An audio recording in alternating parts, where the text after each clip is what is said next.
Kaidah teks cerita sejarah. Pada pelajaran sebelumnya tentunya kalian telah memahami struktur teks cerita sejarah.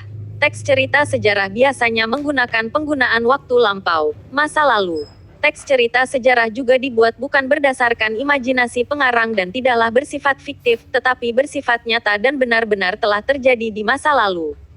Tujuan kita mempelajari teks cerita sejarah ini adalah agar kita dapat memahami kejadian-kejadian yang terjadi di masa lalu sehingga kita bisa memetik hikmah dari setiap peristiwa yang ada. Apakah kalian sudah tahu bagaimana kaidah kebahasaan dalam teks cerita sejarah? Apa yang membedakan teks cerita sejarah dengan teks yang lainnya? Kaidah teks cerita sejarah mencakup 3 hal, yaitu sifatnya yang non-fiktif, sumbernya dari peristiwa sejarah, dan bahasa menggunakan penunjuk waktu yang sangat jelas dan faktual. Lebih jelasnya, kaidah-kaidah dalam teks cerita sejarah diantaranya sebagai berikut. 1. Bersifat non-fiktif. Teks cerita sejarah dapat dibuktikan kebenarannya melalui dokumen sejarah.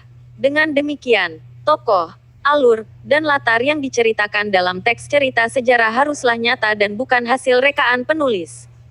2. Bersumber dari sejarah. Hal yang membedakan teks cerita sejarah dan teks lainnya adalah sumber yang dijadikan dasar penulisan adalah sejarah atau peristiwa yang benar-benar terjadi, peristiwa yang tercatat dan tetap diingat masyarakat karena mengandung nilai yang tinggi. 3. Menggunakan bahasa naratif. Teks cerita sejarah merupakan teks naratif.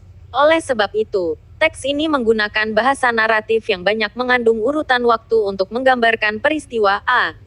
Adanya konjungsi. Kata sambung. Konjungsi adalah kata yang menghubungkan antara induk kalimat dan anak kalimat atau dapat diartikan juga konjungsi merupakan unsur-unsur kalimat yang berfungsi menyambungkan dua buah frasa atau kalimat dengan tujuan untuk menyatakan urutan peristiwa.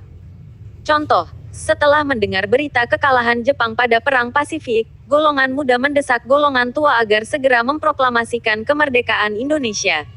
Petunjuk, konjungsi digunakan untuk menyambungkan dua buah frasa, kalimat. Penjelasan, kata yang digaris bawahi merupakan salah satu contoh konjungsi yang menyatakan urutan peristiwa.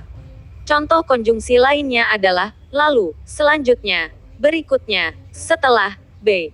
Penggunaan fungsi keterangan waktu dan tempat. Fungsi keterangan merupakan kata yang mengungkapkan subjek, predikat dan keterangan.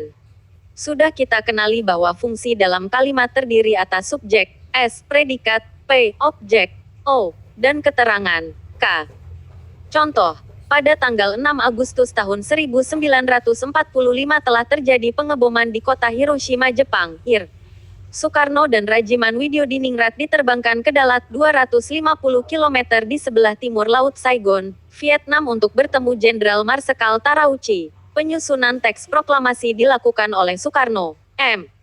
Hatta, Ahmad Subarjo dan disaksikan oleh Sukarni, B.M. Diah, Sudiro dan Sayuti Melik. Petunjuk, keterangan dibagi menjadi 3 bagian yaitu keterangan tempat, waktu dan cara.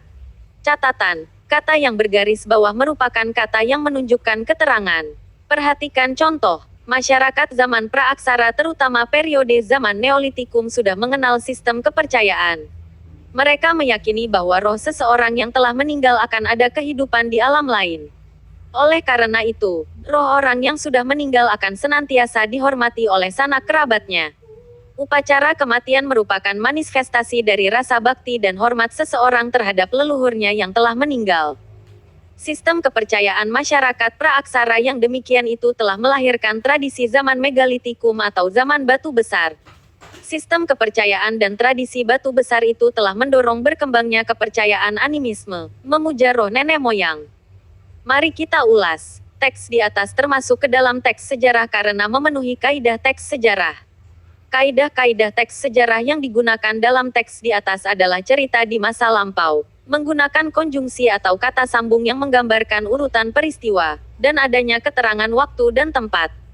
Poin penting, kaidah dalam penulisan teks sejarah adalah sifatnya yang non-fiktif, sumbernya dari peristiwa sejarah, dan bahasa menggunakan penunjuk waktu yang sangat jelas dan faktual. Kata keterangan dibagi menjadi 3 bagian yaitu, keterangan cara, keterangan waktu dan tempat.